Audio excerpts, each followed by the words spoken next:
Good afternoon, everyone. Welcome to the regular scheduled City Council meeting. It's Thursday, May 21st, 2026, 1 p.m. This is the regular meeting of the Rancho Mirage City Council and Community Services District, Energy Authority, Housing Authority, Joint Powers Finance Authority, Library and Observatory, and Redevelopment Successor Agency Boards. We're glad you're all here. Would you please stand for the flag salute and join me?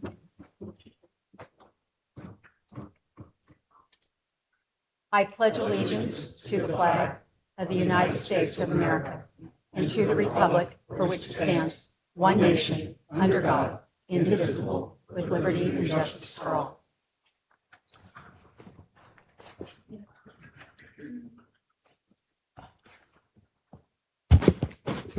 Madam Clerk, may we have roll call, please? Councilmember Downs? I'm here. Councilmember Fromberg-Edelstein? Here. Councilmember Weil? Here. Mayor Pro Tem O'Keefe? Here. Mayor Mulatto? Here. Before we get started this afternoon, I'd like to take a moment. I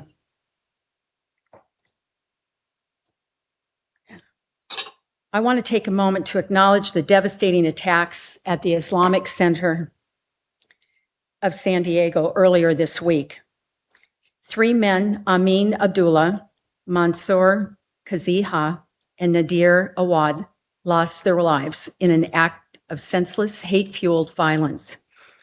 Our hearts go out to their families, to the children who were present that day, and to the entire Muslim community who are mourning as they enter one of their holiest seasons. No one should ever fear for their safety in a house of worship. That is true in San Diego, and it is true here. To our Muslim neighbors and residents, you are a valued part of this community, as all members of faith are, and you do not stand alone. Okay. Please keep these people in your hearts and prayers and thoughts. And remember, in this crazy world, we only have each other. Thank you. It's now time for presentations, and we are acknowledging our Rancho Mirage High School 2026 valedictorian salutatorian, and I'm going to ask that Councilmember Eve Fromberg-Edelstein lead this presentation. Thank you. I believe the principal and the students are here. There they are. They're in the back. You snuck in. As I knew they would be. Okay. Oh, he's talking right now. Remember, I'm still gunning for your job, Mr. Hendra, so take it easy. Okay. It is my pleasure to welcome Rancho Mirage High School Principal Brian Hendra and recognize the outstanding student leadership and academic achievements within the Rancho Mirage High School community. I would like to thank outgoing Associated Student Body President Olivia Aparicio. Close enough? Okay. For her dedication, leadership, and service to the school community. Please come down. Thank you. Sorry. Throughout the past year, and welcome to the incoming Associated Student Body President, Cadence Castillo, and wish her great success in the upcoming school year. Well done, ladies. I love women in leadership.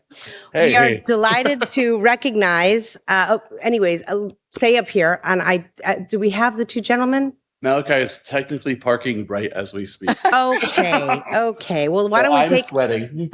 Let's take a moment to congratulate you, ladies. What were your observations as outgoing, and what are your desires as incoming? Outgoing first. Outgoing. Well, it was a pleasure for me to serve as board representative for Rancho Mirage High School. This was my first year as representative, and I've learned so many different things as to collaborating with others, communication skills, work ethic, and a lot of problem-solving skills. Again, this was an amazing opportunity for myself, and I cannot wait to take these skills that I've learned here at this position and go into the real world as I go into college. Are you graduating? Yes, I am. And where are you attending in the fall? UC Santa Barbara. Congratulations. Thank well you so done. much. Oh, you make me cry. Thank you. And to our incoming president and the burdens that she's left you, how do you feel? Yeah, I've been working with Olivia Aparicio since my freshman year. So we've both been like together learning, understanding what it takes to be a school leader and just not even just a school leader, but a representative in general. And as a representative, we have Chloe as our school board representative. So she'll be here soon.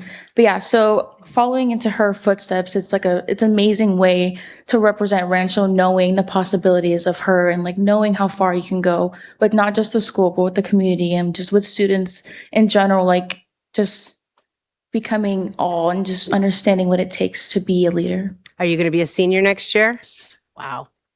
This is a big deal. Yeah. Well, I hope that this isn't the last time I see you in City Hall or in a government building doing the people's work. It's the youth of like this that inspires the rest of us that this country is going to be left in great hands. So thank you, ladies. Thank you so Stay much. close by because we're going to do some photos. Yeah.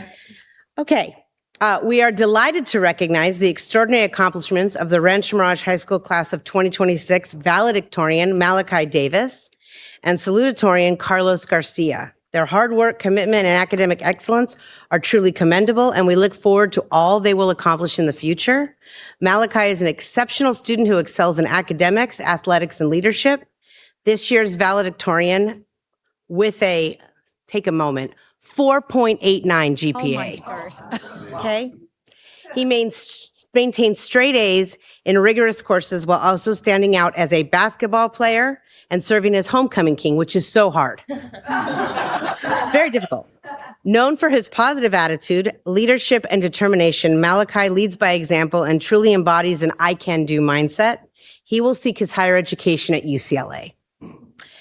Carlos Garcia has distinguished himself as an exceptional student and leader at Rancho Mirage High School, earning the honor of salutatorian with an outstanding, so close, 4.88 GPA. Oh, that had to hurt a little. It's okay. Still amazing. A dedicated student athlete in football and track, Carlos is known for his strong work ethic, leadership, and positive attitude as well. This fall, he will continue his education at UC Riverside, where he will undoubtedly continue to excel. The UC system is lucky to have all three of you. At this time, I would like to ask Malachi and Carlos to join me and the City Council at the podium for the presentation and the photo. Congratulations.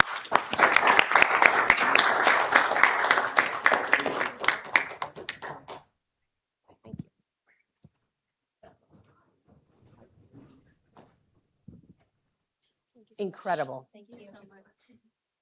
Thank you. So proud of you. Congratulations. Well done. Congratulations, man. Well done. This is the one you're going to hear from more. 4.88. Mr. See you tomorrow, then. Yes. Mr. Principal, how are you? Good to see you. Congratulations. Thank you so much. I appreciate it. Thank you so much. Good to see you. Before we take the photos, I would like to present Malachi and Carlos with certificates of recognition from the city on your achievements, your accomplishments, and our best wishes into the future that you have in front of you, which is going to be, oh, did I have them reversed? I'm so sorry. Which is going to be bright, shiny, and again, I can't wait to see where you both end up and where you're headed. And we're leaving the future in very good hands if there's children like you. So thank you. All right, council, let's have you line up here. You guys should be in the middle. Then we'll do a group shot here. Thank you too. So, council member, can we have you over on this side? All right. Carlos, will you step out for a minute? We'll do one with Malachi. Then we'll put you back in. Carlos, you're back in.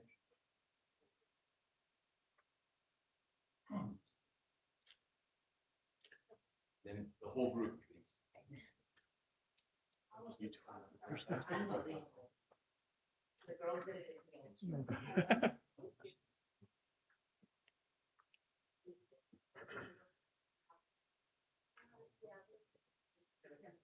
I could be behind. I'm talking.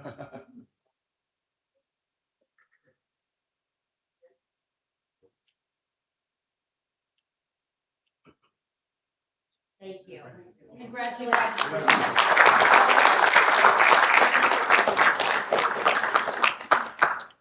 Good job. Oh. thank you from our theater department Oh. for helping with that. Oh my gosh, thank you so much. So it's I signed by love the it. cast. It'll go in my office. Thank Thank you. Thank you all of you.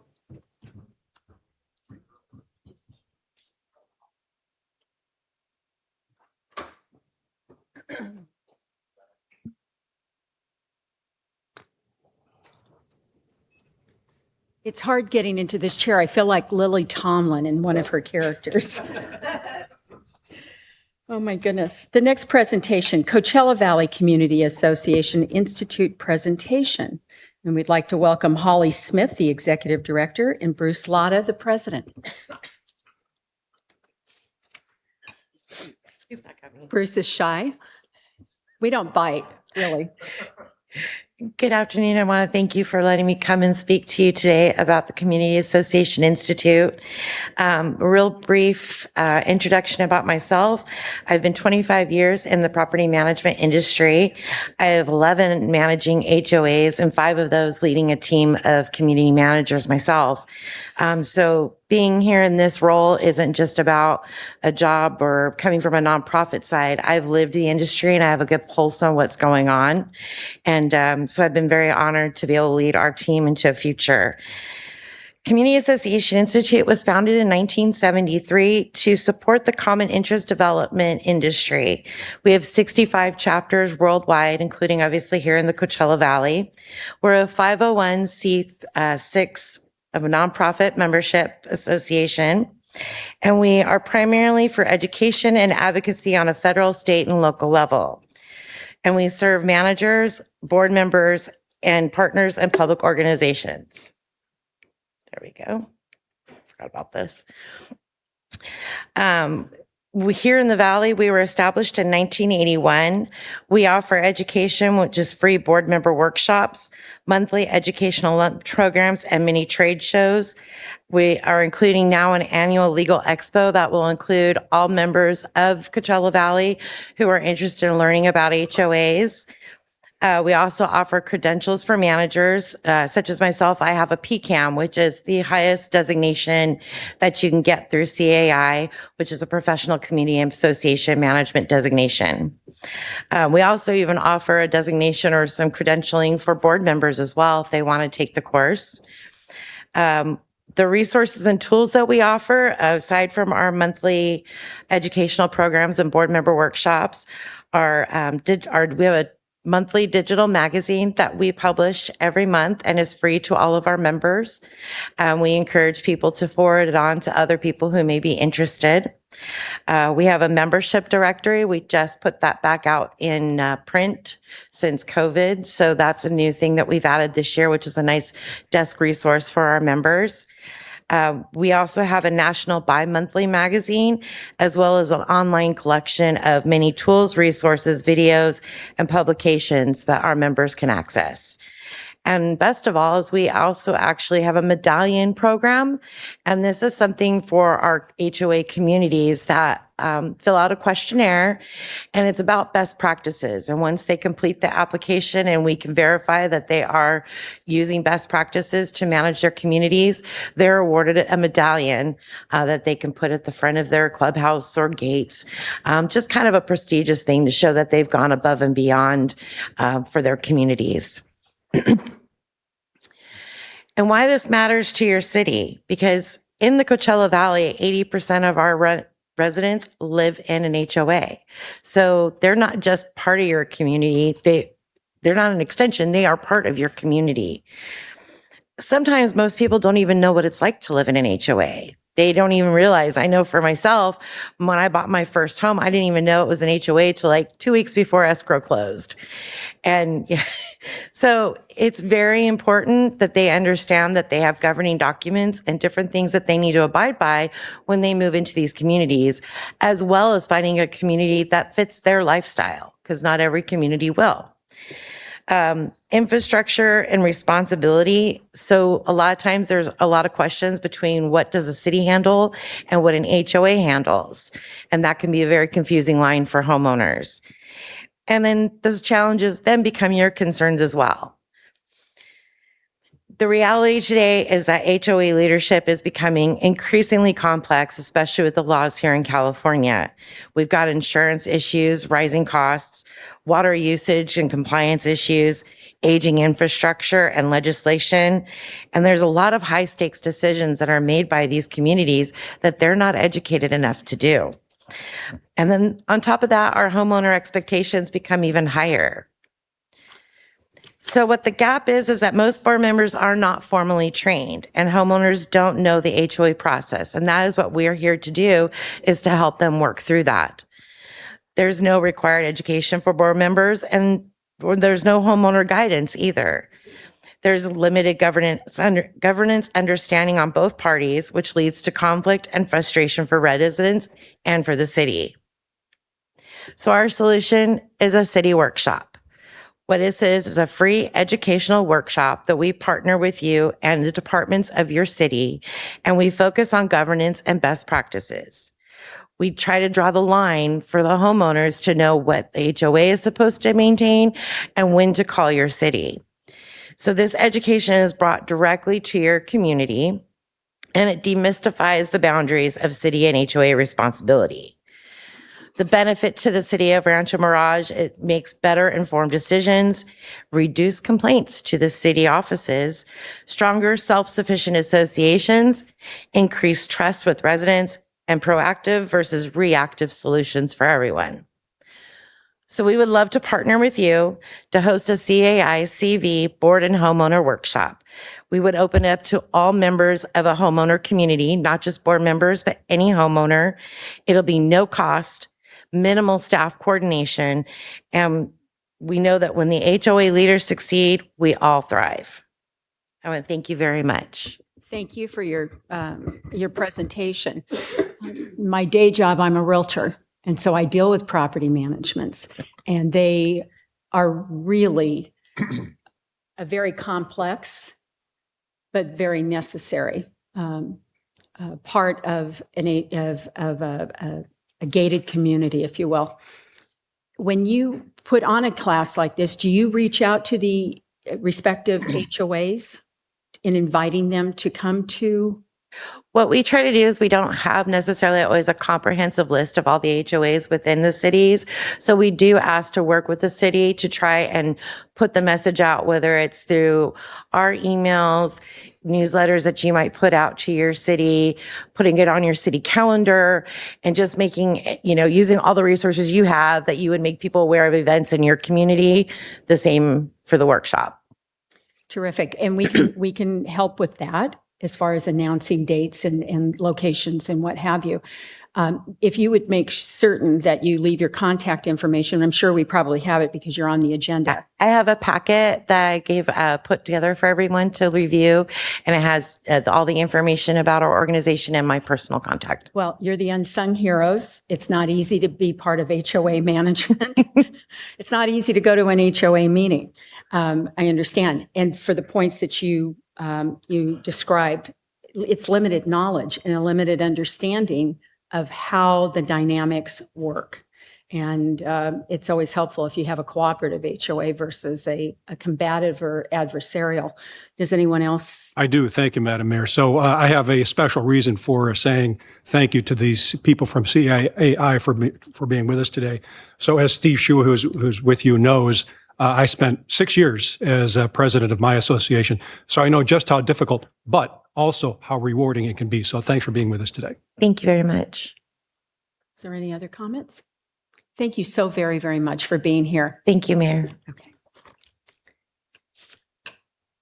The next presentation on the agenda is from CAL FIRE, our Riverside County Fire Department update, and we have Chief Cody Wright that'll be reporting. Good afternoon, Chief. Good afternoon, Mayor Pro Tem, and City Council. I'm your Fire Chief, Cody Wright, and I'm going to give the third quarter statistics for 2026. So I'll cover the months of January through March of this year. Additionally, we've had some changes in our department, in our upper management. So I kind of wanted to give a high-level overview of those changes and now the people that are overseeing all of us. So on the presentation there on the left, we have Robert Fish. He's our new Fire Chief. He oversees all of CAL FIRE and the whole unit in Riverside County here. Alongside him is Chief Deputy Jeff Pemberton. He oversees the county assets for their county. So basically they work side by side. They're equal partners overseeing the whole unit and county together. Chief Fish, prior to that, was Deputy Chief of Eastern Operations. So he basically moved up the chain now. And if you recognize the next person for Eastern Operations is Chief Beverland. So he previously had this position. So basically he moved up and now he oversees the Eastern Operations of the county, which basically is from Beaumont out to Blythe. And then myself as your new division chief as of January here in the city.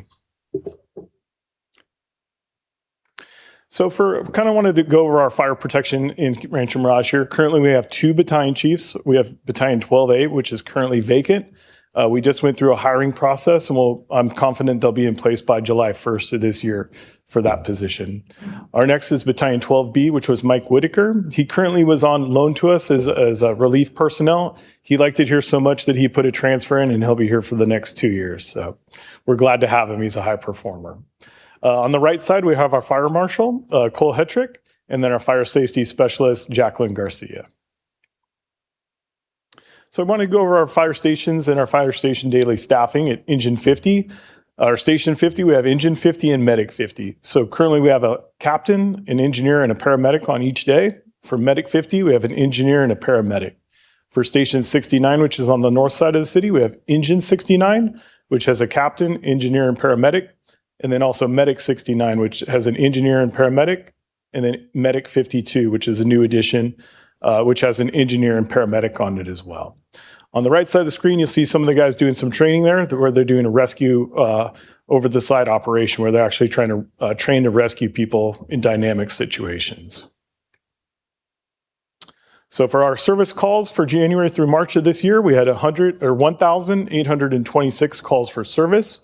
Our average response time was 4.6 minutes, which is great. Our goal is 5 minutes, so we're significantly under that. Engine 69 had 805 calls. Medic 69 had 667 calls. Engine 50 had 509 calls. Medic 50 had 489 calls. And Medic 52 had 438 calls. Additionally, I would like to point out that 82 calls went to nurse navigation, and what that is when someone calls 911, depending on how they answer the questions to our dispatch center, they've determined that sending a fire engine and an ambulance code 3 to their house isn't the appropriate response. A lot of times we use these calls for mental health, or sometimes people just need a refill on prescriptions, or they just need a transport to the hospital, or even just talk to a psychiatrist over the phone. So we've trying to lower our call volume in that by not having a response go out to their house every single time. It's been very successful, and in all the calls that we've ran, only 3% of the time if they've gone down the nurse navigation route, have we had to then send a fire engine and ambulance. So it's almost 100% successful. They're getting the care they need without getting a fire engine and ambulance to their house. On the right side of the screen, you can see our call breakdown. Approximately 80% of our calls are medical aid in nature, so it was 1,478. We did have 78 public service assists, 150 false alarms, and 54 traffic collisions for the majority of the calls. Here's our response map for the 3 months there, and you can kind of see the blue dots represent the medical calls.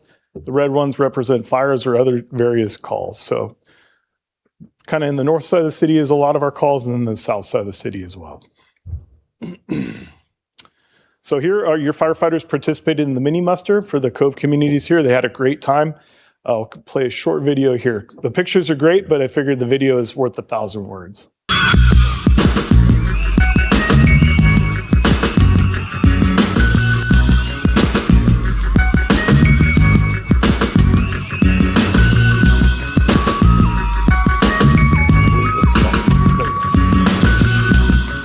Here in the city of Palm Desert, where we get the local schools to come in for a mini muster where the students learn fire safety and fire prevention. It's great for our firefighters because it gets them involved in the community, and the community can see the firefighters who are working for them.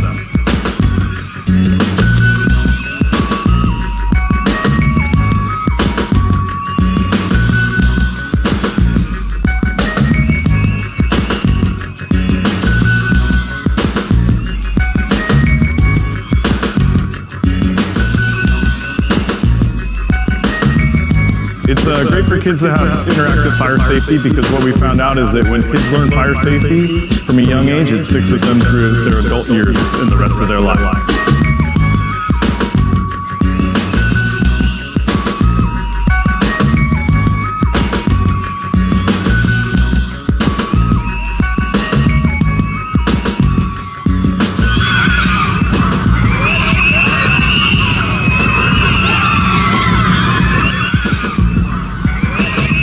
It's our pleasure to be out here today. We're glad to be out and working with the kids and involved with the community. Yep, so as you can see, it was a great time. Maybe the only complaints was that the kids got a little bit of muddy and a little bit of wet, but they had a really good time.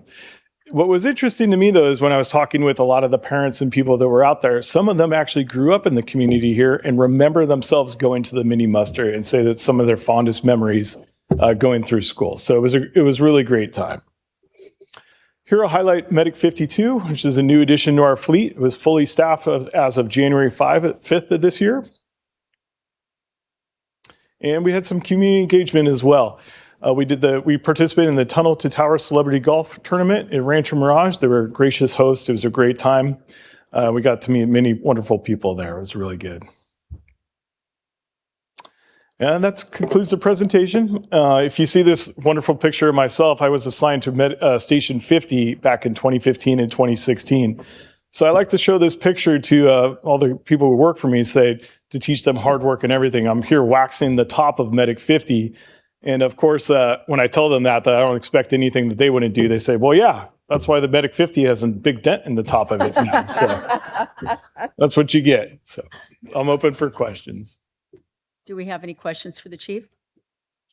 I don't have any questions. I just want to say thanks so much for being with us, Chief. And I see Lieutenant Turnus in the back of the room as well. So we are very well served in Rancho Mirage by our friends from CAL FIRE and by our law enforcement from the Sheriff's Department. So thanks so much for being with us today. Agreed. Thank you. We thank you for all that you do. Thank you, Chief. Thank you guys very much. I hope that day with those kids inspires some new firefighters. It was great. I think we got a few. For example. Yep. Love the Bucket Brigade. Yep. That was It was really good. Thank you guys. Thank you. Thank you. Next item on the agenda is council member comments and reports, and we'll start with council member Eve Fromberg Edelstein. Thank you, Mayor. A few things. CVAG, I am on the Public Safety Committee for CVAG, and we had not had a meeting for a bit and finally had one last week, and it was a really great meeting. First of all, we were given a report about a new risk in the community. There's a drug, the natural form of it is called kratom. There's a synthetic form called 7-OH. It is kratom comes from a leaf, but 7-OH is a diverted product from it through a chemical process. It is similar to an opioid. It traditionally has been used for pain relief, but 7-OH has shown to have tendencies of opioid addiction and some of the issues that come along with it. Some of the cities that were there have already passed ordinances regarding the prohibition of distribution of kratom at certain concentrated levels, or the 7-OH product at certain concentrated levels, and preventing addiction. And there's also been incidents of death that's on the rise in our county. We've got some information from Riverside County and some bills that the supervisors are considering in prohibiting the sale of it at smoke shops and convenience stores. La Quinta and Palm Desert have already passed their ordinances. So I've passed the information on for city staff to evaluate what we will determine our reaction and course of action will be in response to a new public threat. It was very informative. We had a presentation by an expert in the area that is now working in the county and at the state level about addressing this. And there is a current assembly bill about also the prohibition of the sale of this product. So it is timely and of topic.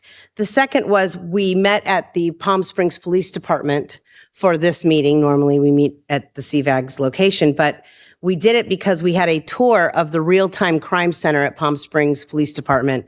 Very impressive room. The day that we were there, we also saw that there were Agua Caliente staff there, also running real-time crime Center work regarding tribal lands as well, since Palm Springs is so much tribal land, as do we. It was very interesting. There was some demonstrations of the use of drones and flock technology working together, the flock cameras. And there were a lot of really interesting information that came out of it. The amount that the city is using this now for crime prevention, that now the threats for crime are coming from outside of our area. So there's a lot of people coming from all over Riverside County and other counties and coming here to commit crime. So we've become more of a target for property crime, theft, burglary. The drones are on the scene faster than the officers can get there. So it shortens the response time to evaluate the situation. It also allows for the officers to know what they could be walking into. Really interesting when we did talk about active shooter situations, and they're working on protocol using these drones regarding active shooter.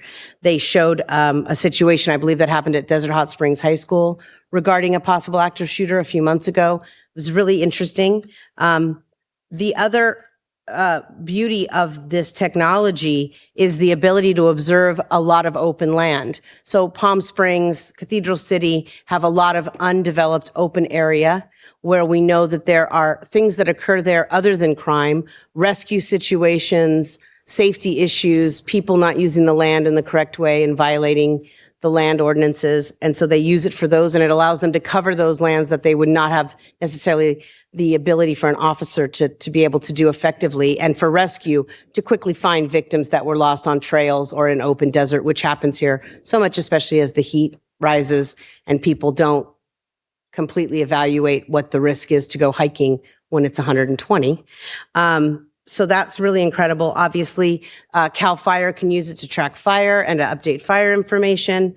And in addition, they talked about number one, that there's safety measures in place regarding the use of the flock cameras and drone information, how long that information is stored, parameters in those systems around no racial identifying. There's other evidence used to identify situations and figure out what the crime is and where it's going in real time and how to address it. And then a really interesting story that the Palm Springs Police Department informed us about was that they had a call. I'm not sure when this happened, but they had a call of youth in a park with a gun. They sent the drones out in response first to get there faster, and the drones showed footage that the kids actually had a BB gun, and it completely changed the way that the Palm Springs Police Department addressed that issue. Those children were said, hey, you can't have that, but it clearly wasn't an active shooter situation. It wasn't with a live weapon. And I think what could have been a overreaction to a situation became a learning lesson for those kids and kept those members of their law enforcement safe and de-escalated the situation before the situation even started to be addressed in real time. It was very impressive, and I know that there are other cities looking into adding this technology for their police departments. For us, it would be through the county sheriff. So that was the day, and it was really helpful. And I just wanted to report out what happened because I thought it was really informative and people need to know. And then on the last note is that I wish everyone a safe Memorial Day weekend. So thank you. Thank you. Councilmember Ted Weil. Thank you, Mayor. On Wednesday, May 20th, my fellow council members and I enjoyed returning to Rancho Mirage High School to once again celebrate the Do the Right Thing Award ceremony and the positive impact it continues to have by recognizing students who demonstrate leadership, character, and good citizenship. It was also a time to celebrate this year's award recipients and recognize their accomplishments and commitment to making a difference. Programs like Do the Right Thing are an important reminder of the value of encouraging and celebrating our youth and the positive example they set for others. We are especially proud to congratulate the Rancho Mirage High School's award winner, Rancho Mirage High School junior Diego Serna. Diego is being recognized for the outstanding achievement of graduating a full year early with graduation graduation set for June 3. Diego completed his graduation requirements ahead of schedule while balancing College of the Desert courses and earning an impressive 4.1 GPA. He has also remained involved with the Rancho Mirage High School soccer program as a team manager and plans to continue his education at either Cal State San Marcos or Cal State Long Beach. His dedication, hard work, and determination make him truly deserving of this recognition. Congratulations, Diego. We, as a council that attended this event yesterday, were extremely proud to be there. One other point I'd like to make is that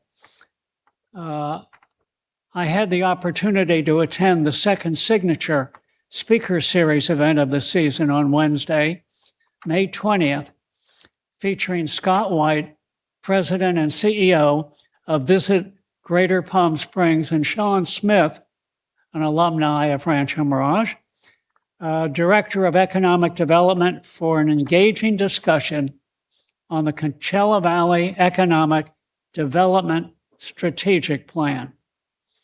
The presentation highlighted tourism trends, regional growth strategies, and the initiatives helping drive visitation and long-term economic development throughout the Coachella Valley. It was encouraging to hear how our region continues to evolve and the opportunities these efforts create for our local business community. The Signature Speaker Series continues with upcoming events on June 17th, July 15th, and August 19th. I encourage residents and business leaders to visit the Chamber's website at ranchomiragechamber.org to register for one or all of the remaining events, as these conversations provide valuable insight into the future of our region and economy. You will be impressed, you will be motivated, and you will see that we're going in an absolutely outstanding direction. Thank you, Mayor. Thank you. Councilmember Steve Downs. Thank you, Madam Mayor. So I, too, want to talk about Do the Right Thing. But first, I'm going to read a letter that I think all of my council colleagues received. It's a little off in its timing, and after I read it, I'll tell you why.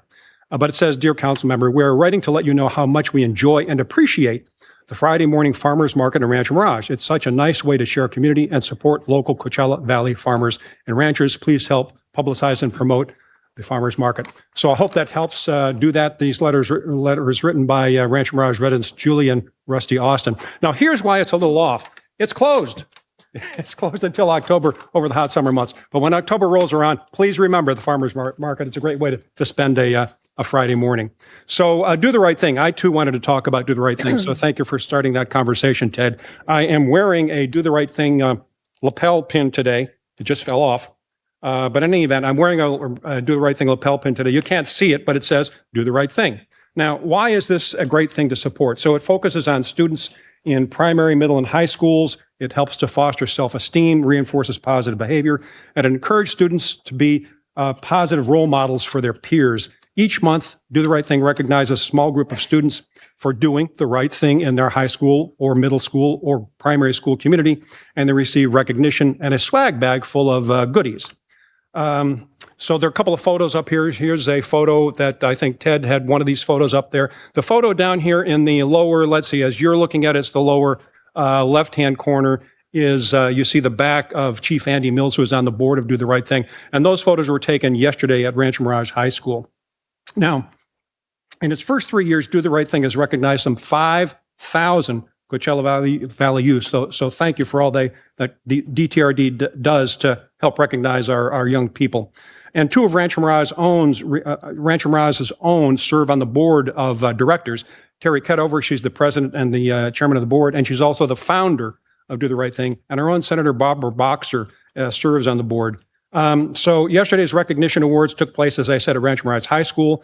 Diego Cerna, as Ted mentioned, was recognized as the Student of the Month, but also DTRT gave away $95,000 in scholarship money to 86 graduating seniors, $95,000 to our youth. So a great job for Do the Right Thing and recognizing our youth. So it's a great program that recognizes our young people to be good, productive contributors to society. And if you are searching for an organization to support by volunteering or contributing or simply by spreading the word, Do the Right Thing might be the right thing for you. Thanks, Madam Mayor. Thank you. Mayor Pro Tem? Thank you, Madam Mayor. Good afternoon, everyone. I want to say a few words today about the quality of life in Rancho Mirage. You know, what makes our hometown so special isn't just the beautiful surroundings, it's our shared commitment by all of us to promote a high standard of living. For example, public safety is our number one responsibility, and we show that clearly. 50% of our city budget goes directly into keeping our community safe. That investment supports policing, fire control, emergency health care, emergency preparedness, and much more. Our dedication to the infrastructure is just as strong. Our public parks, trails, buildings are clean, modern, and welcoming. And our streets aren't just well maintained, they're the best in the valley. You know, we have beautiful medians that have beautiful landscaping. So no matter what direction you're driving from, you know when you're driving in Rancho Mirage. Currently, our Public Works Department is sealing the cracks in the asphalts, and then later this year, they will use a special asphalt emulsion slurry seal that makes the driving smoother and quieter and simply more enjoyable. No other city does this. Rancho Mirage is a cultural center in the valley. Our cultural programs bring people together through art, music, education, and community events. The library, the observatory, the amphitheater, Sunnylands, the Tolerance Center, the Children's Discovery Museum, the Farmers Market, and soon the Global Wildlife Discovery Museum all contribute to making our city a center of art, science, discovery, and entertainment. All of these things make our city great, but today I would like to focus on something else. I want to focus on the history of our city. Our respect for the history of Rancho Mirage runs deep. Rancho Mirage has a unique, colorful, and wonderful story about the people who lived here and how they lived. So I'd like to give a shout out to one of the city commissions I think that deserves a little extra attention today. I recently tagged along with the Historic Preservation Commission on a field trip. They were inspecting a home that was being considered as a historic designation, and I was genuinely moved by the commissioners' intelligence and their passion for this work. I think I have a pretty good eye for good art and good architecture, but I learned a lot that afternoon with these commissioners. Their knowledge of the architecture and their knowledge of local history is remarkable, and they have a sharp, uncompromising eye for architectural integrity, detail, and authenticity. Combine that with the work of the excellent Preservation Mirage, this commission is not just preserving buildings, they're protecting the spirit of Rancho Mirage and making sure that our story is carried forward with truth, honesty, and care. As the late, great Frank Gehry once said, architecture should speak of its time and place, but yearn for timelessness. In Rancho Mirage, we agree. Our city is special because we choose to make it special. Safety, infrastructure, culture, preservation. Together we honor our past while building a future that reflects the very best of who we are. And folks, that is why we enjoy our quality of life right here in Rancho Mirage. Thank you, Madam Mayor. Thank you. Okay, first and foremost, I owe a debt of gratitude for Mayor Pro Tem for sitting in for me at the last meeting. Thank you very, very much. Secondly, I sit on the Sunline Transit Board. I'm the chair this particular year, and I wanted to remind people that Sunline Transit has a community survey that was initiated in January, asking the public for their input on rides, routes. It's called Rides Reimagined. We're now going into phase 2 of those surveys, and they are available online at sunline.org. If you don't have access to a computer, let City Hall know we do have those surveys. It's very important that we get your input, especially now that gas prices are escalating. You may not want to drive as much as we normally do. But what Sunline's trying to do is figure out, as our communities have grown exponentially, especially since COVID, needs, desires, places to go, how do you get to the market? Maybe how do you get to the grocery store? Some of our community has transitioned into subsidized housing. Maybe they don't drive anymore. Maybe it's a student that needs to get to school or someone that needs to get to work. Sunline is inviting everyone to participate. Or maybe you don't need the bus, but you have a vision. Please take the survey and get it into sunline.org. It's a year-long process for accessing this information, reevaluating it, designing a plan, and we should be wrapping up that plan by the first of 2027. So please, we do want your input. Also, I'd like to mention that Councilmember Fromberg-Edelstein and I have been doing some community updates in HOAs, and this is something that all of our council members have provided our residents, because not everybody can get to a council meeting or they just have busy lives. So Eve and I went to Mira Vista Country Club this last month, Del Webb Rancho Mirage, Lake Mirage, and just this week, Bayshire Senior Living, and boy, they were a vibrant group. And I have a standing date to play bingo if I want to, I guess so. They play a lot of bingo. They're not real big on puzzles. It's not exciting for them. But boy, what a great welcoming we've had from all the HOAs and the residents, and we thank you. It happens to be, and this is where you folks come in, it happened to be at Mira Vista. They were trying to get an election pulled together, and they didn't have a quorum, and they were doing electronic voting, and every HOA has had those challenges over the last couple of years. So it was fascinating to watch, but what a welcoming reception both Eve and I've received from those community organizations, and we're very grateful for the opportunity to share this, our city's information. Last Friday night, I had the opportunity to represent the city at the Agua Caliente Band of Cahuilla Indians' 150th anniversary of being recognized as a tribe. Agua Caliente Band is just a marvelous community.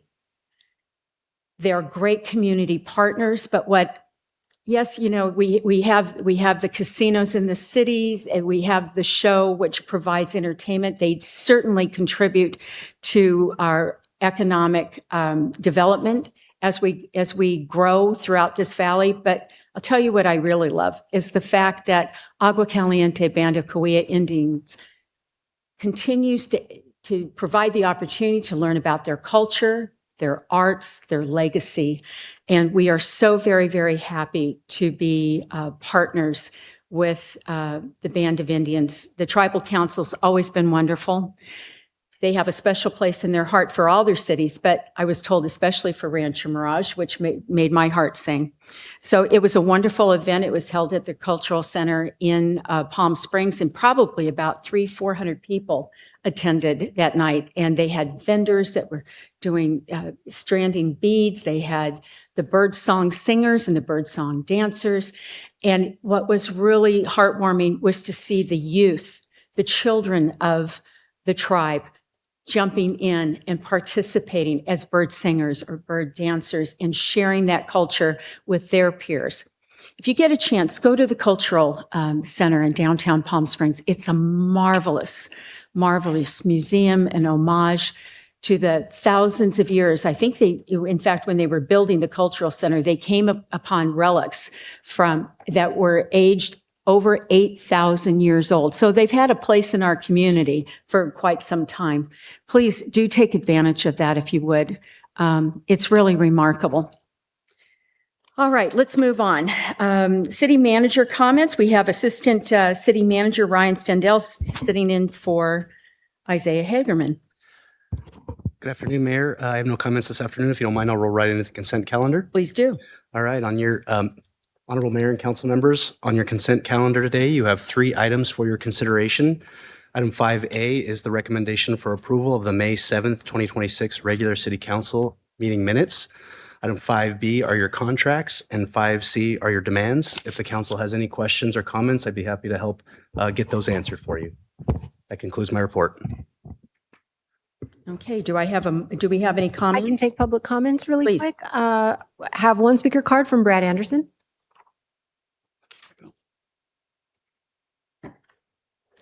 Good afternoon, Mr. Anderson. Good afternoon. Thank you for allowing me to come up and address you.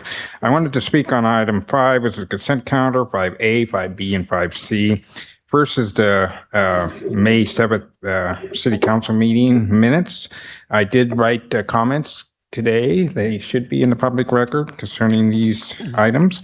I'm just, I'll state it again, I'm just really concerned about how the minutes are recorded now, meaning that my public comments will not be recorded at all. And at all in the public record. There was talk earlier about the history of Rancho Mirage, and the historical history is being lost because public speakers, Mr. Downs gone into reports of how he learned about the city in the beginning, and he learned a lot of that, I would suspect, from the city council meetings minutes, from those previous meetings from years, decades ago. So I hopefully you can address this. This is best practices in California, not the way you do it. I think it's probably political, the way you're doing it, to silence any discourse in the community. And I really don't agree with it. So, and the contracts, I would hopefully you can address that in open session because we're talking about $28 million in contracts for Riverside County and Cal Fire, of course, and another organization. So a lot of people won't even know about it. And this is just a renewal contract, but it's a lot of money and people should know about that. And it's not a consent item when it's $28 million. And this demands, this is normally what the city pays out. And there's a lot of issues. If you want to see my detailed report, please look at the submitted comments that I have submitted. And thank you very much. Thank you. Is there anyone else who would like to speak on the consent calendar? That was the only speaker. Okay, do we have a motion to Move to approve the consent calendar. I'll second that. Please vote.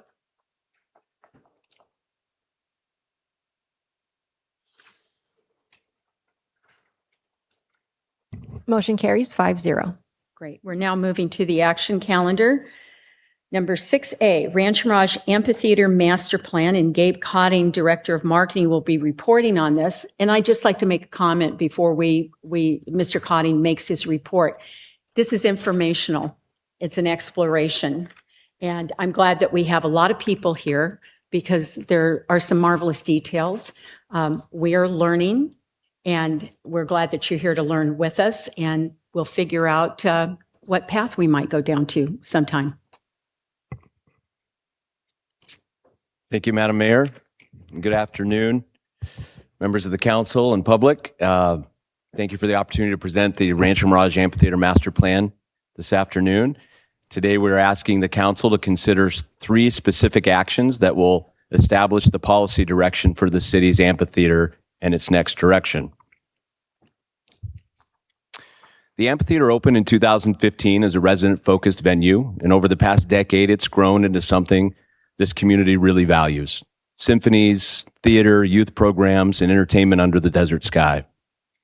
As we hit the 10-year mark, city leadership asked a simple question: not what's broken, but what does the next decade look like? And how do we keep this place relevant and connected to the people it serves?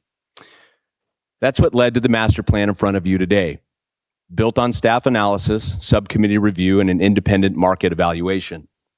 At its core, it does 4 things: preserves our resident-first mission, explains programming strategically, expands programming strategically, moves towards a nonprofit supported operating model, and outlines a phased path to financial sustainability and facility improvements. The City commissioned an independent expert market evaluation, an outside objective look at our operations compared to similar venues throughout California and the nation. Let me walk you through the 4 areas that we looked at. First, operations. The evaluation took a look at how we run the venue and where we stand in the market. The good news is we have strong community standing, but there are opportunities, particularly around programming capacity and cost recovery, and that we know we can improve. Second was finances. The analysis identified opportunities to diversify revenue through sponsorships, ticket revenue, philanthropic support, premium programming. These are areas that haven't been fully tapped yet. Third, programming. When we looked at similar venues, we certainly have untapped capacity. The community appetite is there, and so is the regional demand for more than what we currently offer. And fourth was stakeholder engagement. Throughout all of this, one principle stayed front and center: residents come first. Every recommendation was tested against that standard. The result is a plan that's data-driven and community-grounded and sets us up well for the next decade. Let's review the full policy framework we're asking for you to adopt today.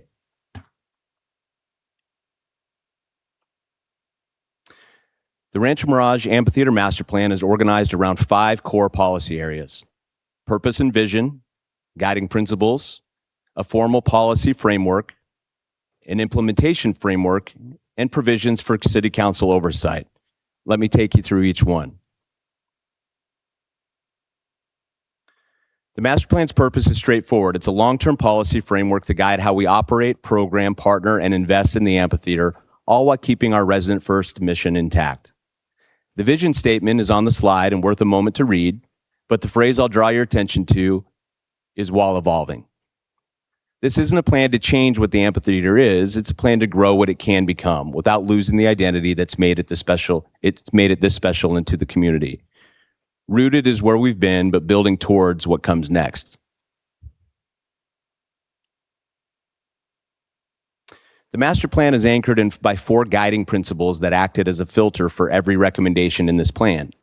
First, as we've said previously, residents come first. Programming prioritizes resident access and community benefit above everything else. For an example, residents get first booking window opportunities before anyone else. Second, financial responsibility. We need to operate sustainably, diversify our revenue, and be good stewards of public funds. Over time, the goal is to stabilize without sacrificing programming quality. Third, community and regional balance. Expanding our regional reach doesn't mean pushing residents aside. A stronger, more recognized amphitheater actually serves residents better and supports the city's broader tourism and economic development goals. And fourth, thoughtful growth. Any enhancements, whether to programming, operations, or the physical facility, happen through a deliberate process that comes back to council for approval.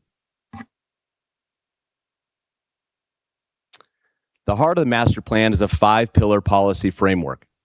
These are commitments that guide all future decision-making about the amphitheater. Pillar 1, again, residents first. The amphitheater continues to serve as a community-focused cultural asset. Priority access, civic events, arts and live entertainment, programming, all preserved. Pillar 2, the operating model. Through the subcommittee and staff analysis, we support evaluating a nonprofit-supported framework to improve flexibility, sponsorship capabilities, and efficiency. The Library and Observatory Foundation is our preferred partner, and they're a natural fit. They already deliver over 400 free educational, art, and community programs annually. The infrastructure and community trust are already there. Pillar 3, programming. Thoughtful expansion to increase utilization and broaden community impact, more community events, specialty programming, art partnerships, and expanded family programming.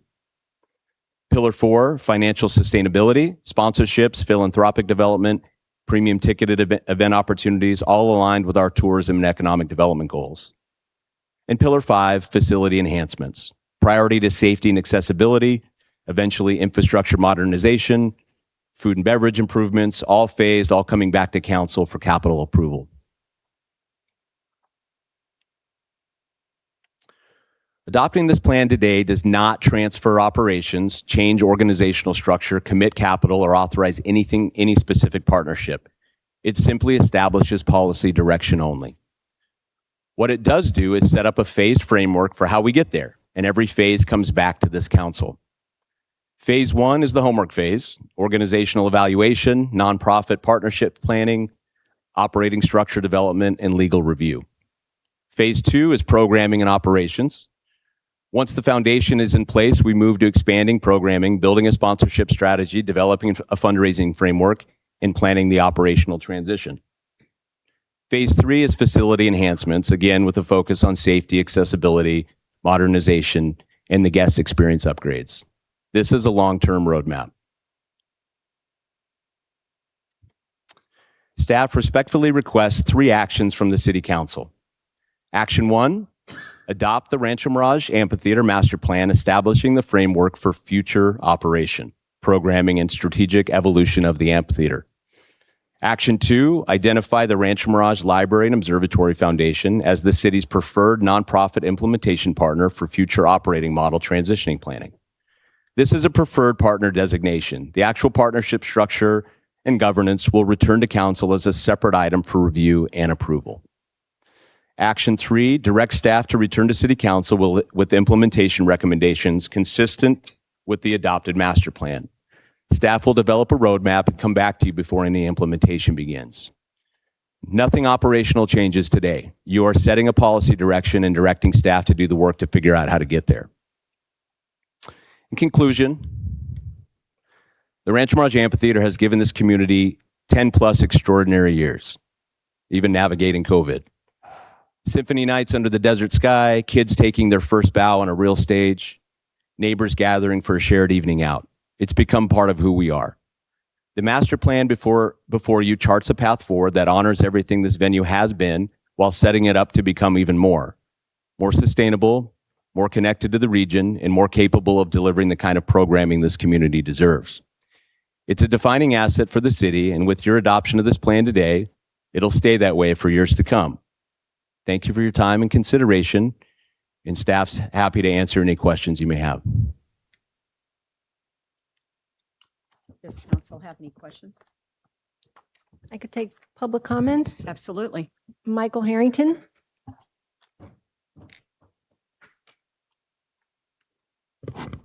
Good afternoon, Mr. Harrington. Good afternoon, Mayor and Council.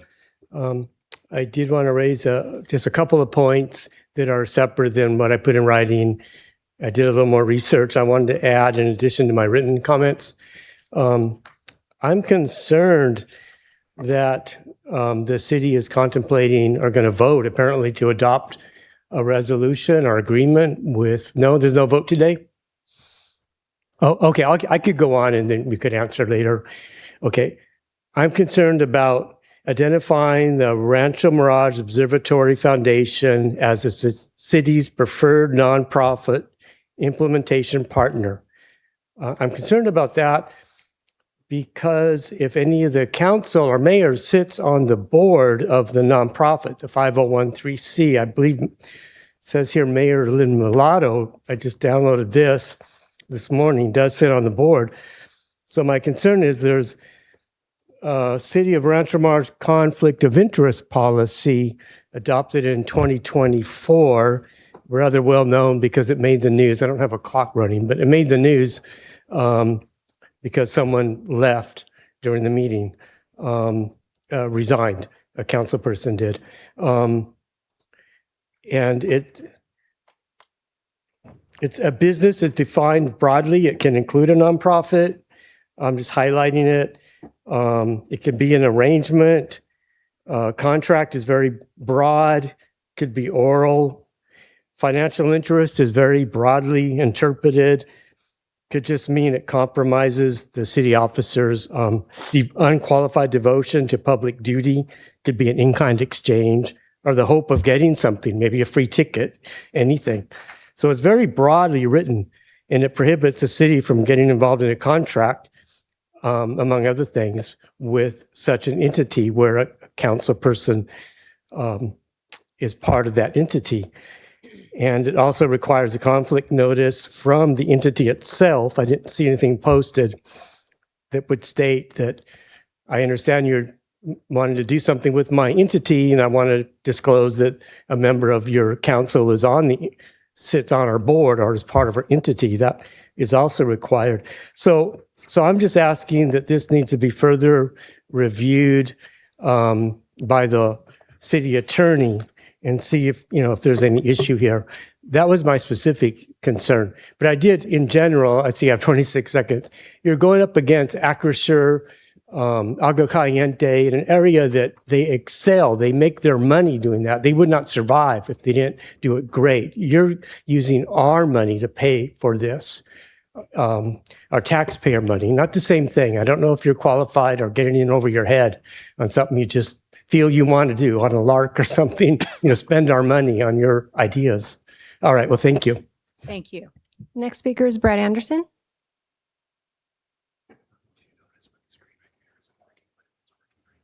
I left this up here. Thank you again, Brad Anderson, currently in the city. I wanted to speak on item 6A, which you're talking about.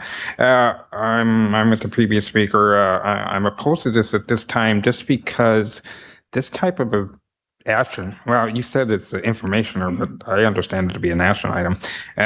I would say that maybe a town hall, those are really successful now.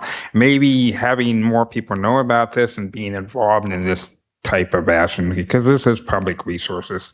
This is a city venue. And I understand the principle behind the master plan, but also I disagree with the proposed foundation taking a leadership role in that at this time. There's better avenues, and I think we really, as a city, meaning more than just a few people, decide this. And that's all I have. Thank you. And I did write some comments in the record. Thank you. Thank you. That was the last speaker card. Is there anyone else who would like to speak on item 6A? That was the last speaker. Do we have any council comments? I do, if I may, Madam Mayor. So I'd like to speak to this because it was Council Member Michael O'Keefe and myself who formed the subcommittee to work with staff on this matter. The amphitheater is an important cultural enrichment center for Rancho Mirage residents, and it's 10 years old. So I think this seems like an appropriate time to stop and take a review of programming. Now, what we talked about today, what Gabe outlined today, is not a specific operating plan. It is designed to establish a framework for future operation. And Gabe outlined some basic policy framework ideas. First, resident first. Second, non-profit supported operating evolution. And we have a group in Rancho Mirage that's more than capable of doing that. Expanded programming, fiscal sustainability, and phased over time physical enhancements. So this is policy.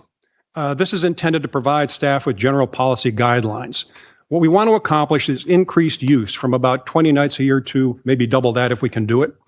Programming that conforms with the Rancho Mirage demographic. The CV Symphony and Broadway Under the Stars are great examples of programming that appeals to the Rancho Mirage demographic.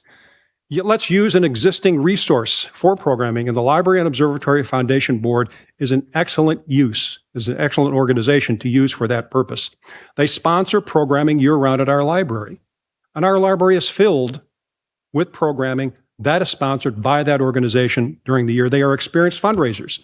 Their goal last year was to raise about $500,000. They raised $1 million, so they know how to do that.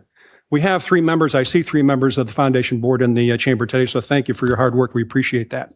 And lastly, Michael and I talked with staff about finding a way to manage the budget. We spend a considerable amount of money annually to operate the amphitheater. If there is a way to do this less expensively, let's find a way to do that. That's policy. That's what we are asking staff to do. That's our direction to them. Over time, they will come back to us with specifics about what we're going to do, how we're going to program, and that sort of thing. So today is simply a policy discussion, and I'm in favor of this, and I'm going to vote yes. Thank you, Madam Mayor. Mayor Pro Tem. Thank you, Madam Mayor. I too served on the subcommittee with Councilmember Downs. I also have been on the Cultural Commission for a few years before joining the council. And I'm also, excuse me, but I'm sure I'm the biggest fan of desert theatrical productions at the amphitheater. You know, I never miss one. It is a big deal. Our amphitheater is an asset to our community. And as far as audience demand, I will just say this past weekend, Frozen, the youth theater program, attracted almost 2,000 people over the weekend to that venue. So there is demand, and it is a wonderful place for us to go and have entertainment. My goal, and along with Steve's goal during this discussion on the subcommittee, is simply this. I would like to expand the use of our amphitheater to include more programming. I'd like to do it in a cost-effective way, and I certainly want it to be transparent and legal about the way that we raise and utilize money for this valuable resource. So I will be voting yes today. Are there any other comments? Well, I'll make a comment that obviously, and this is actually redundant, that the amphitheater and the library, of course, are just incredible assets of the city and assets for our community. The entertainment that's provided, and most of it at no cost to the public, is phenomenal. And that's what we hear about all the time. And what we're doing today is merely establishing a roadmap to proceed.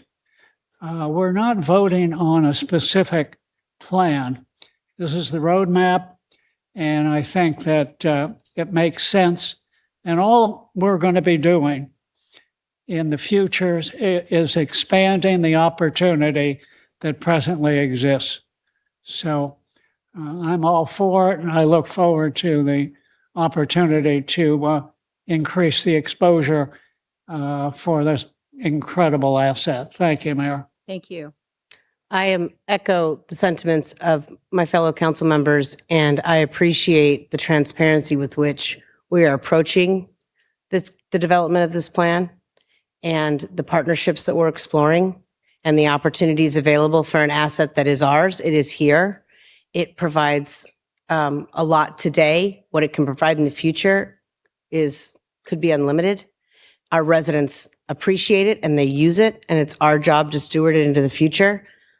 That is better than dealing with a reactionary to a problem with it, is to be proactive in the solutions for what we may see coming, especially when it comes to improvement and maintenance of an asset that is ours. So that's my 2 cents.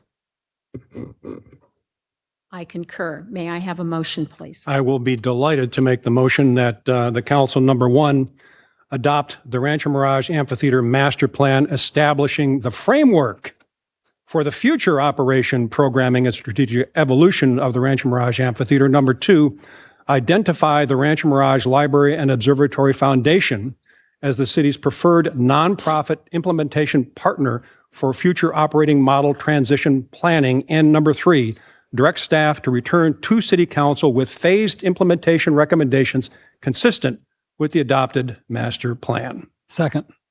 Please vote. Motion carries 5-0. Now it's time to open non-agenda public comments. This is an opportunity for the public to speak on issues not on the agenda for a maximum of 3 minutes per speaker. Thank you. The first speaker is Donald Zavodnik. Good afternoon. Good afternoon. I'm Don Zavodnik. I live at 30 Mirage Cove Drive in Rancho Mirage, in the Mirage Cove development behind you. I've lived there for 30 years, and I'm here to talk about the airplane noise. I know it's a common issue in the valley, but I'm actually inviting every member of the council to join me or any home in Rancho Mirage, because the quality of life in our development has been significantly impacted there are planes, particularly during Coachella, the constant noise that occurs as a result of the increase in traffic has really become untenable. So you were talking about quality of life. It's impacted our community. And we understand, call the FAA. If any of you have dealt with the FAA or the IRS, you know what that's like, right? So one of the questions I have as a community member is, does the city have a position with regard to these flight paths? I understand the flight path has been changed in 2025 without any open discussion, but is the city going to do anything or sponsor anything or take any legal position with regard to this issue of quality of life and its impact on our community? Now, it's easy for us to say, move it across the other side of 111, but it really seems to us it would make sense to spread the pain around, maybe sometimes on one side of 111, maybe sometimes on the other side. But it's directly impacting the way we open our doors. I have to turn my volume on my TV up constantly, especially during Coachella. And we understand the traffic that's coming in is coming into the valley as a whole. And there's other cities involved with the same problem. My question for the council is, does the city have a position, and are they willing to help the HOAs in this process? So I'll leave it open for discussion at some point, but we'd like to get some feedback from the council about what should we do next as an HOA and as individuals in our development. Thank you. Patrick Glory.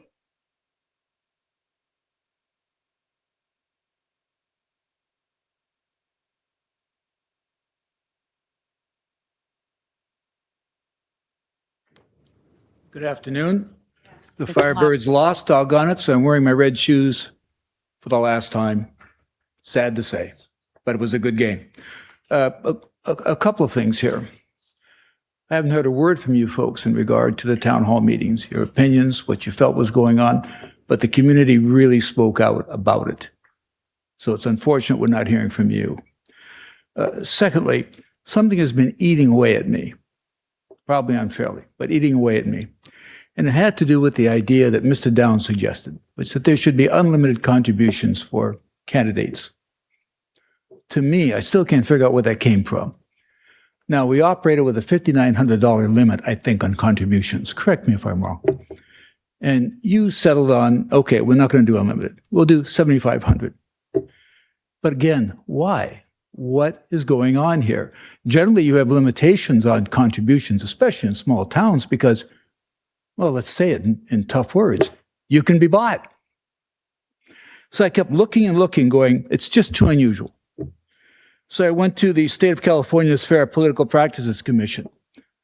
And lo and behold, there's Mr. Downs being investigated. Now, here's what I got back from them on public information request. 161 pages I've got to go through to figure out what these allegations are and what the responses were. Could be nothing.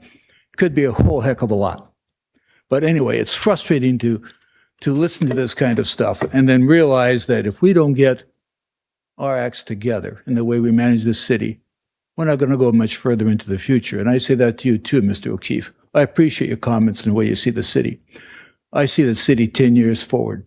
I don't care much about the past other than the fact that it's there and I've got to deal with it.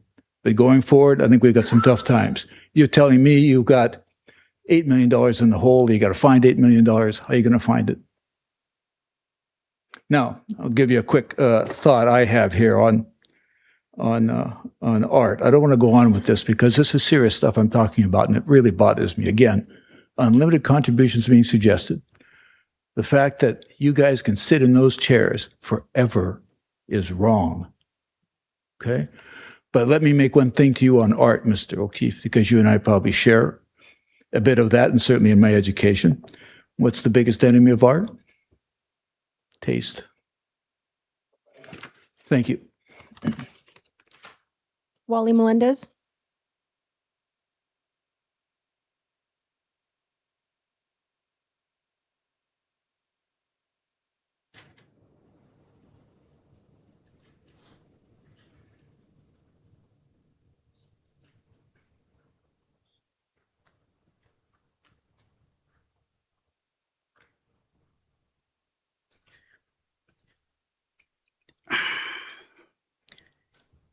Good afternoon, everybody.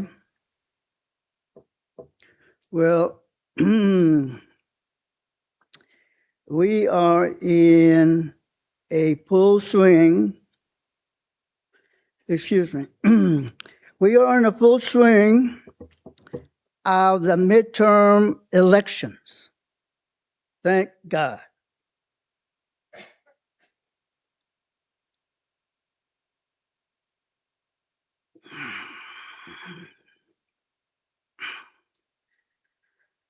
So we are trying to vote out the MAGA Republicans.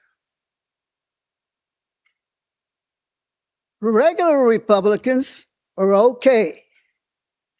MAGA Republicans are dirt.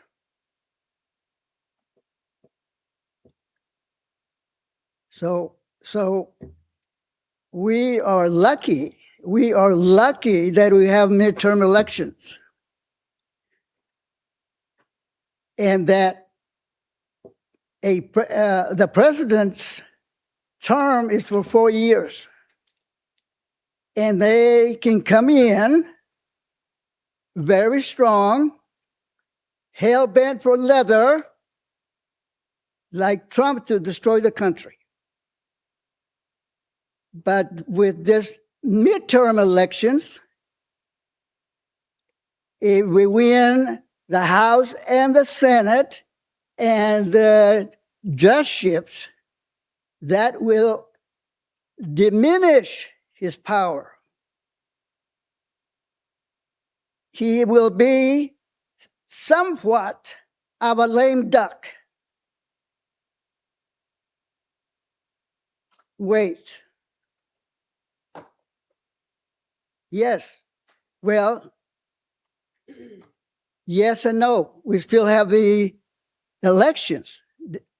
We're just having the primaries for election day to replace the House and the Senate and the judgeships. So we're doing good. And let's hope and pray that we don't have to go through this nightmare again. We're lucky that the president term is for 4 years. Consider Mexico. Their president is a 6-year term. I definitely would not want that. Thank you, Mr. Melendez. Brad Anderson?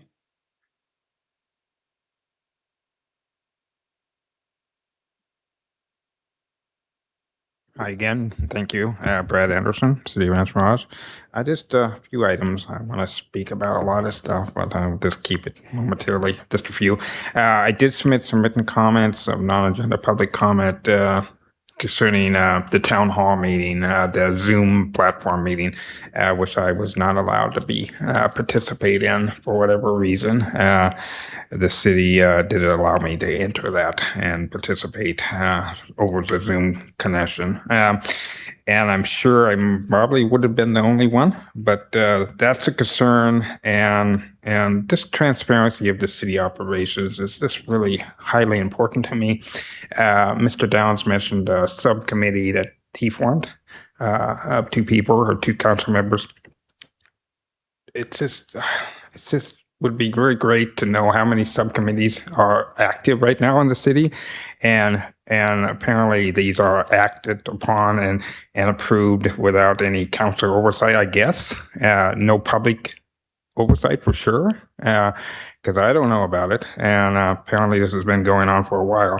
So, and then just one more comment concerning the Public Safety Committee at CVAG, which I used to participate in, but they took really strict notions, just like the city has, of limiting or eliminating public participation if they can. And I'm not as easily brainwashed by CVAG staff reports, but they are biased and opinionated. And drones are great if they are used with the right people and the right purpose. Palm Springs is really a surveillance type city now. Not that it's a bad thing, but it could be. So And I know we spent, or the city spent, roughly $300,000 on the demands. I don't want to go backtracking. I don't want to make anybody mad, but $300,000 on the flock safety devices again. And this is just a one-year lease. This is an ongoing expense, and I was caught up in that not that long ago, where I was pulled over by 3 police because of the license plate readers, and I wasn't really that appreciative of it. So it happens.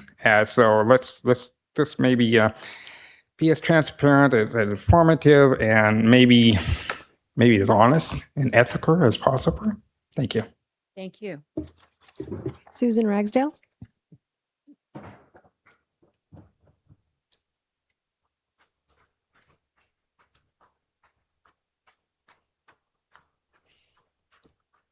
Hello, everyone. I'm very pleased to see you. It's nice to see you smiling. I missed you last time. I think a lot about what I want to say here, and I always used to write something because it's nerve-wracking for me to stand up and just speak my mind. I'm not used to it. However, the only reason I have been doing this over and over again for all these years is because I am completely innocent, and I was victimized in serious crimes and extreme misogynist elder abuse by the city council and the city manager. I'm not talking about Ryan. The city has put me into the very uncomfortable and unwelcome position of having to toot my own horn and tell you who I really am. You know, I'm Fluffy White, cat supermodel. When you have an alter ego, I'm an artist, so I'm different, and I love it. I have a fun life, lots of imagination. I'm able to create so many different things. I was born with a gift. I had no clue I even had this until my senior year in college, when I decided to change to the art department at UCLA. And then we put our work up, and I went, whoa, mine stands out. I thought everybody could do artwork, but when I was first came to Rancho after my mother died, and I started living in affordable housing here, I was hired to be the live-in property manager at Santa Rosa Villas, and this happened really like a fluke, and it was just because the supervisor had an intuition where she noticed me as someone special who could do a fantastic job. I have to say, I'm a natural-born diplomat. Although in this environment, nobody has any idea about this. I'm always positive and very loving. It's just my natural way. Not only that, but in 1974, I became completely dedicated to serving God, and that means serving people. I have never in my entire life been hostile, threatening, or harassing to anyone. I want to just give you something. I don't mean to push my stuff on you. I offered the city my artwork. I don't have a personal agenda about it. I'm leaving this with you. This background could be separated from the cat and blown up as big as this building, the way I created it. I'm going to just run over about 3 seconds. For 10 years, I painted watercolors for a man in Italy. This is a photograph of one. I'm giving this to you. I have a few copies of this, just so you can see. I mastered watercolors by doing 150 of them. I also have, I'm going to leave. I have paperwork for you. You can, I didn't want to make too many copies. These were extras I had. Just take a look at what I went through. It's all Hagerman's hogwash and that terrible property manager, Mrs. Cabrera's fault. Thank you, Mrs. Ragsdale. Thank you. Wayne Avershaw? Mr. Avershaw, it's your turn. Yes, thank you, Mayor Milata. Good to see you. Mr. Lowry made an interesting and important point, Mr. Downs. Are you under investigation by the State of California Fair Political Practices Commission? It's inappropriate for us to engage in back and forth Okay, conversation. well, I'm sure you know that. I will just share with you, I just looked on my phone. It appears to be the case. There is an open and pending case, 2026-0085. I'm reading it from my phone, Mr. Downs, so if I'm off the number, forgive me, but you did not file this, a statement on your economic interest, the non-reporter. So that's serious stuff. I mean, we can talk about, Mr. Cuddy did a great job on the amphitheater, but corruption in government, if these are allegations, Mr. Downs, and you're certainly entitled, and I hope you will have a legal defense, and I hope you share that with the people of Rancho Mirage and your colleagues, because to be investigated by the state of California, well, Mr. Downs, that's serious. And let me explain. The state FPPC receives complaints, and complaints sometimes are not, they're just not serious, and they go away, and they're in a wastebasket, and they're not important. And per the webpage, you've had multiple complaints. But when they open a case, it moves to a different level. So, Mr. Downs, if you're being investigated by the state on economic interest or forms or whatever it may be, I think you owe your colleagues, you owe everybody in Rancho Mirage an explanation. So, Mr. Downs, you can do it today. I hope you do. If you want me to come back, Steve, I'll do a little more legal research here and ascertain exactly what's going on. But I hope, I know Mr. Kirkpatrick can comment on this, but this is not a city matter. It appears to be an individual matter. So the city really should not be involved. There should be no public funds involved. So, Mr. Downs, sunlight is the best disinfectant when there's any charges of allegations of wrongdoing.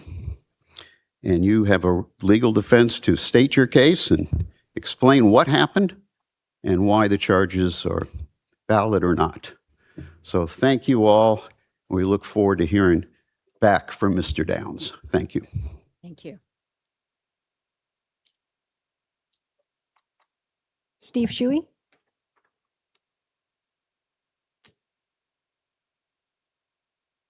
Hello, Mr. Shute. And good afternoon.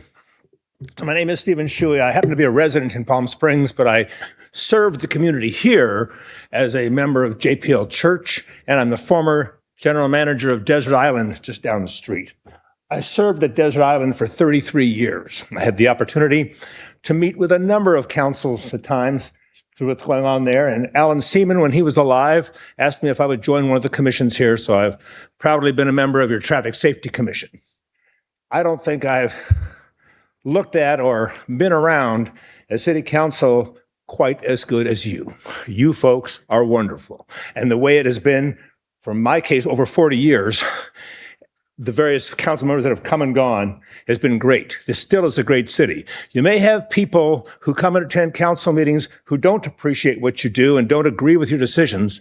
But I have to tell you, for all the people that I talk to, you're doing great. Thank you very much for all the service you provide. And the same goes for council and staff. Thank you very much. Thank you.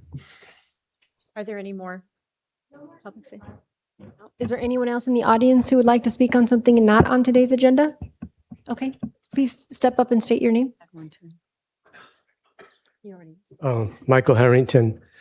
So it occurred to me, and I got some feedback. Maybe I should make a few comments.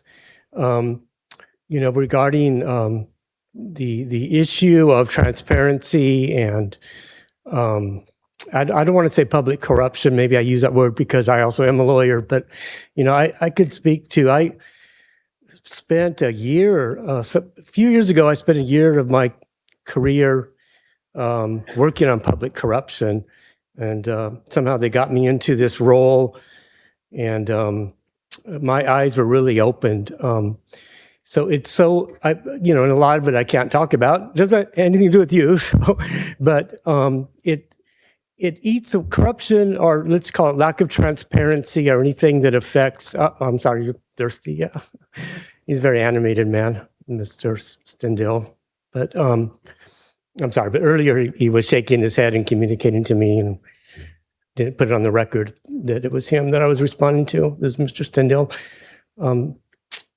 But anyway, public corruption and transparency is vital. And I don't want to pick on anyone. If I ever file a complaint, I put my name on it. I don't do anything anonymous. So some people ask me, did I file an anonymous complaint? I do not do that. But regarding, transparency, there's so much more to law enforcement than simply what Ms. Edelstein referred to. And I think that's great that she went there, the intelligence. But what I've seen also, the intelligence center, on a local level, but you start to see also when you get into other agencies and see what they do, there's a whole nother level that blends into what Ms. Edelstein saw. And sometimes, outside influences, white collar crime gets involved with our public officials in ways we don't see. And it doesn't get very much attention.